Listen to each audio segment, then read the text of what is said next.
The ജേർണലിസ്റ്റിലേക്ക് ഇസ്രായേലിൻ്റെ സർവനാശം അതുമാത്രമാണ് ഇനി ഞങ്ങളുടെ മുദ്രാവാക്യമെന്ന് പറഞ്ഞുകൊണ്ട് ഇറാന്റെ പരമാധികാരവും ആത്മാഭിമാനവും സംരക്ഷിക്കാൻ തെരുവിലിറങ്ങിയ ആയിരക്കണക്കിന് പതിനായിരക്കണക്കിന് ലക്ഷക്കണക്കിന് ജനങ്ങൾ തെരുവുകളിൽ മുദ്രാവാക്യം വിളിക്കുന്ന കാഴ്ചയാണ് ഇപ്പോൾ ലോകം കണ്ടുകൊണ്ടിരിക്കുന്നത്.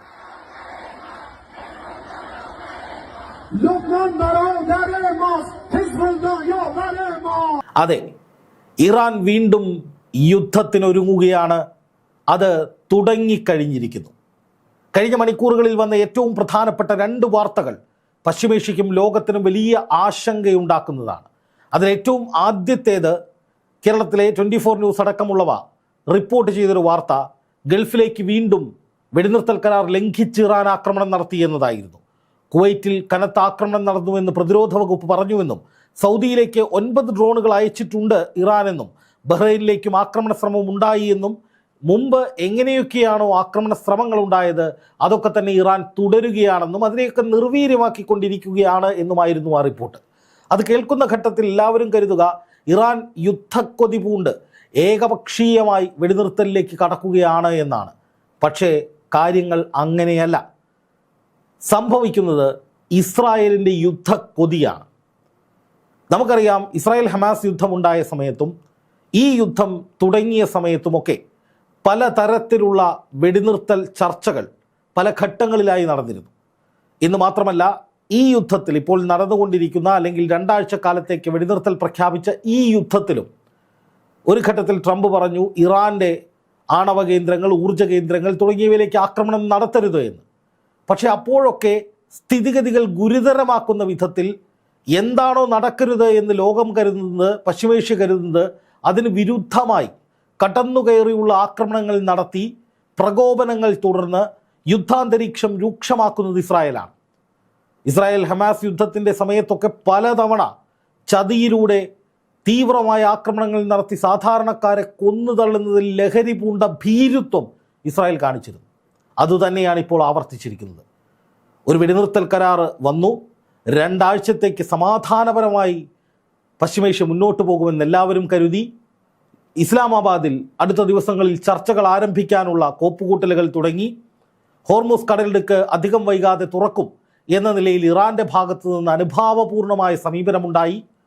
അമേരിക്കൻ പ്രസിഡന്റ് ഡൊണാൾഡ് ട്രംപ് ലോകത്തിന് മുന്നിൽ നാണം കെട്ടുവെങ്കിലും പശ്ചിമേഷ്യയുടെ സമാധാനം ഉറപ്പുവരുത്താൻ താൻ ഒരു വിശിഷ്ട സേവനം നടത്തിയെന്ന മട്ടിൽ ട്രൂത്ത് സോഷ്യലിൽ ചില പോസ്റ്റിട്ട് സ്വയം വലിയ സംഭവമായി അഭിരമിച്ചു.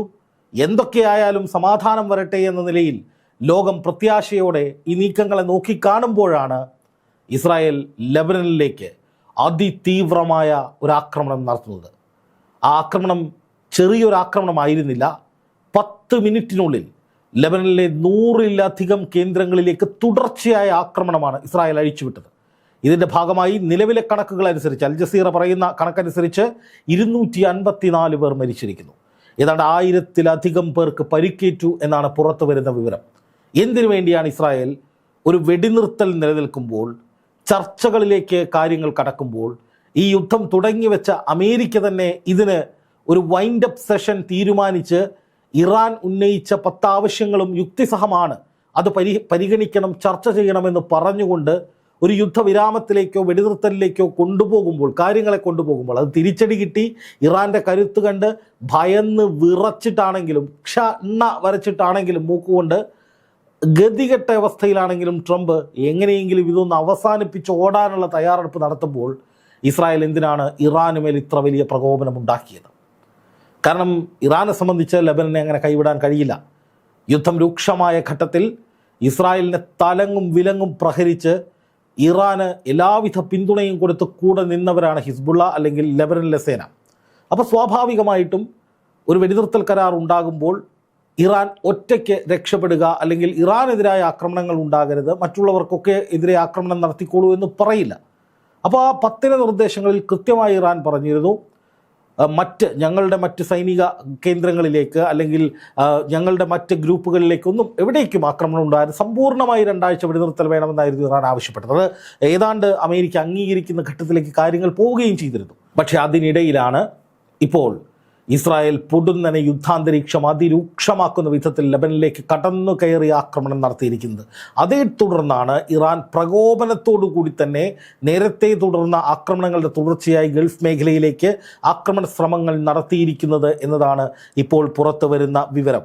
അതായത് യുദ്ധം പുനരാരംഭിച്ചിരിക്കുന്നു, വെടിനിർത്തൽ കരാർ ഇല്ലാതായിരിക്കുന്നു, ഹോർമുസ് കടലിടുക്ക് ഇനി ഒരിക്കലും തുറക്കില്ല എന്ന് ഇറാൻ അസന്നിഗ്ധമായി പ്രഖ്യാപിക്കുകയും അതുവഴി തങ്ങളുടെ കണ്ണുവെട്ടിച്ച് ഇനി ഏതെങ്കിലും കപ്പലുകൾ ഇറങ്ങി പുറപ്പെട്ടാൽ പൊട്ടിത്തെറിപ്പിച്ച് കളയുമെന്ന് വ്യക്തമാക്കുകയും ചെയ്തിരിക്കുന്നു. അതായത് ഹോർമുസ് കടലിടുക്കിൽ ഒരു സമാധാനം ലക്ഷ്യം കണ്ടവർക്ക് അല്ലെങ്കിൽ സമാധാനം പ്രതീക്ഷിച്ചവർക്ക് ലോകത്ത് ഇന്ധനക്ഷാമമടക്കം ഉണ്ടാകാതെ മൊത്തത്തിൽ എല്ലാം ഒന്ന് നേരെയാകുമെന്ന് പ്രതീക്ഷിച്ച ലോക ജനതയ്ക്ക് മുന്നിൽ ഒരു വലിയ ഇടുത്തി വീഴിച്ചിരിക്കുകയാണ് ഇസ്രായേൽ. ഈ നശിച്ചവന്മാർ ഇതെന്തിൻ്റെ പുറപ്പാടാണ് എന്നുള്ള ചോദ്യമാണ് ഇപ്പോൾ ലോകം ചോദിക്കുന്നത്. നോക്കുക, അവിടുത്തെ ഭരണാധികാരിക്ക് പ്രോസിക്യൂഷൻ നടപടികളിൽ നിന്ന് രക്ഷപ്പെടാൻ വേണ്ടി യുദ്ധമുണ്ടാക്കി കളിക്കണം പോലും, അതിന് പാവപ്പെട്ട ജനങ്ങളുടെ നെഞ്ചത്ത് ബോംബിട്ട് കൊന്നുതള്ളി രസിക്കണം പോലും. തിരിച്ചടിക്കുന്നവരെ അതേ രൂപത്തിൽ ആക്രമിക്കാതെ ഭീരുത്വത്തോടുകൂടി പാവങ്ങൾക്ക് നേരെ ആക്രമണം നടത്തി പിഞ്ചു കുഞ്ഞുങ്ങളെ കൊലയ്ക്ക് കൊടുത്തിട്ട് അല്ലെങ്കിൽ കൊന്നു തള്ളിയിട്ട് അതൊക്കെ യുദ്ധവിജയമാണെന്ന് അഭിരമിക്കുന്ന ഈ നശിച്ച രാക്ഷസ കീടങ്ങൾ ഇതിനൊന്നും ശിക്ഷ അനുഭവിക്കാതെ പോകില്ല എന്നാണ് ഇപ്പോൾ ലോകം പറയുന്നത്. ഒരുപാട് സോഷ്യൽ മീഡിയ പോസ്റ്റുകൾ നമ്മളിപ്പോൾ കാണുകയാണ്.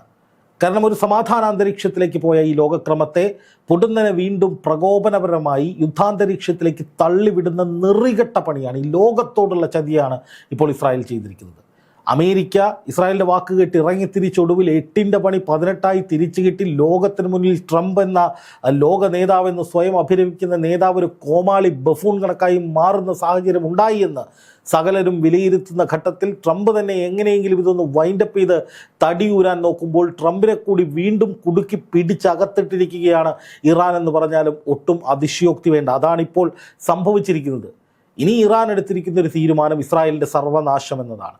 ലെബനന് നേരെ വെടിനിർത്തൽ കരാർ നിലവിൽ വന്നതിന് ശേഷം ചതിയിലൂടെ നടത്തിയ ആക്രമണത്തിന്, ഭീരുത്വത്തിന് അതിശക്തമായ തിരിച്ചടി കൊടുക്കുമെന്നാണ് ഇപ്പോൾ ഇറാൻ പറഞ്ഞിരിക്കുന്നത്.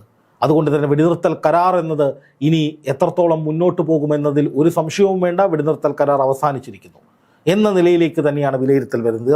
ഇറാൻ കൃത്യമായി പറയുന്നു, ലെബനനിലേക്ക് ആക്രമണം തുടർന്നാൽ ഇസ്ലാമാബാദിൽ ചർച്ച നടക്കില്ല. ഹോർമുസ് കടലിടുക്ക് അടയ്ക്കപ്പെട്ടിരിക്കുന്നു, തുറന്നിട്ടില്ല, അത് അടച്ചുപൂട്ടിയിട്ടിരിക്കുകയാണ്.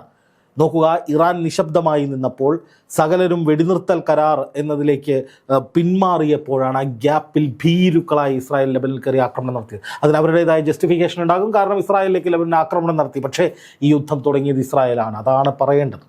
ഇറാന് നേരെയുള്ള ആക്രമണം തുടങ്ങി ലെബനനെയും പ്രകോപിപ്പിച്ച്, ഹിസ്ബുള്ളയെയും പ്രകോപിപ്പിച്ച്, ഹൂത്തികളെയും പ്രകോപിപ്പിച്ച്, സകലരെയും തമ്മിലടിപ്പിച്ച് യുദ്ധത്തിലേക്ക് തള്ളിവിട്ടത് ഇസ്രായേലിൻ്റെ ഒരു ഒറ്റ ബുദ്ധിയിലാണ്. അത് ഇറാൻ്റെ പരമാധികാരത്തിൻ്റെ പരിധിയിൽ വരുന്ന വിഷയത്തിൽ കൈകൊണ്ടിട്ട് ഇളക്കിയിട്ടാണ് ഇസ്രായേൽ ഈ പണി മുഴുവൻ ഒപ്പിച്ചത്. എന്നിട്ട് ഇപ്പോൾ വീണ്ടും ഒരു സമാധാനത്തിലേക്ക് കാര്യങ്ങൾ പോയപ്പോൾ എന്നത്തെയും പോലെ സമാധാനത്തിന് വിഘാതം നിന്നുകൊണ്ട് അവർ ആക്രമണം നടത്തി വീണ്ടും പ്രകോപനത്തിലേക്ക് കാര്യങ്ങൾ കൊണ്ടുപോവുകയാണ്. ഇവിടെ ആരെയാണ് ഭീകരർ എന്ന് വിളിക്കേണ്ടതെന്ന ചോദ്യം ഇപ്പോൾ ലോകം പരസ്പരം ചോദിക്കുകയാണ്. എന്തിനായിരുന്നു യുദ്ധം? മനസമാധാനമായി പോയിരുന്ന പശ്ചിമേഷ്യയെ ഈ വിധത്തിൽ കുരുതിക്കളമാക്കി ലോകത്തെ മുഴുവൻ വലിയ ആശങ്കയിലേക്ക് തള്ളിവിടുന്ന യുദ്ധം എന്തിനു വേണ്ടിയായിരുന്നു? യുദ്ധലക്ഷ്യങ്ങൾ നേടാനെന്നിട്ട് ഈ ഭീരുക്കളുടെ കൂട്ടത്തിന് സാധിച്ചോ? റെജീം ചേഞ്ച് എന്നൊരു വാക്കിപ്പോൾ പറയുന്നില്ല. ഏതെങ്കിലും തരത്തിൽ ഇറാനിൽ നിന്നുള്ള ഭീഷണികൾ വേണ്ട, അതിനുവേണ്ടിയാണ് യുദ്ധമെന്ന് നെതന്യാഹുവും പറയുന്നില്ല. മുമ്പെങ്ങുമില്ലാത്ത വിധത്തിലുള്ള അതിരൂക്ഷമായ ആക്രമണങ്ങൾ ഇസ്രായേൽ ഏറ്റുവാങ്ങുന്നു. എന്നിട്ടും ഭരണാധികാരി വീണ്ടും യുദ്ധക്കൊതി മൂത്ത് സ്ഥിതിഗതികൾ അതീവ ഗുരുതരമാക്കുന്നു, രൂക്ഷമാക്കുന്നു. ഇപ്പോൾ തീർച്ചയായിട്ടും വന്നിരിക്കുന്നൊരു കാര്യം, ഇറാൻ തിരിച്ചടിക്കും ഇസ്രായേലിന്. ഇസ്രായേലിൻ്റെ സർവനാശമല്ലാതെ മറ്റൊരു വഴിയുമില്ല എന്ന് ഇറാനിൽ നിന്ന് വലിയ കാഹളങ്ങൾ ഉയരുന്നതിൻ്റെ ദൃശ്യങ്ങൾ പുറത്തു വരുന്നു. ഇറാൻ യുദ്ധം തുടങ്ങുന്നു.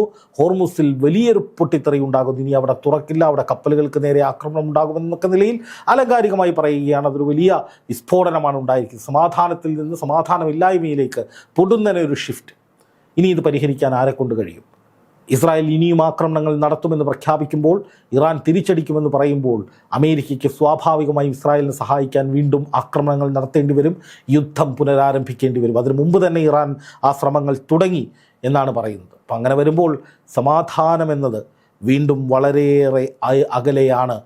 അതായത് ലെബനനെ ഒറ്റുകൊടുത്തിട്ട് ഞങ്ങൾക്ക് മാത്രമായി ഒരു രക്ഷ വേണ്ട എന്ന് ഇറാൻ കടുപ്പിച്ച് പറയുമ്പോൾ അതിന് വഴങ്ങുകയല്ലാതെ മറ്റൊരു വഴിയും അമേരിക്കയ്ക്ക് മുന്നിലില്ല. പക്ഷേ ആ വിഷയങ്ങളൊക്കെ ചർച്ച ചെയ്യാം, അതുവരെ സമാധാനമെന്ന് പറഞ്ഞിടത്തേക്ക് ഇസ്രായേൽ ഈ വിധത്തിൽ ആക്രമണങ്ങൾ നടത്തുമ്പോൾ വീണ്ടും അതീവ ഗുരുതരാവസ്ഥയിലേക്ക് പോവുകയാണ് കാര്യങ്ങൾ എന്നുള്ളതാണ് ഏറ്റവും പ്രധാനപ്പെട്ട കാര്യം.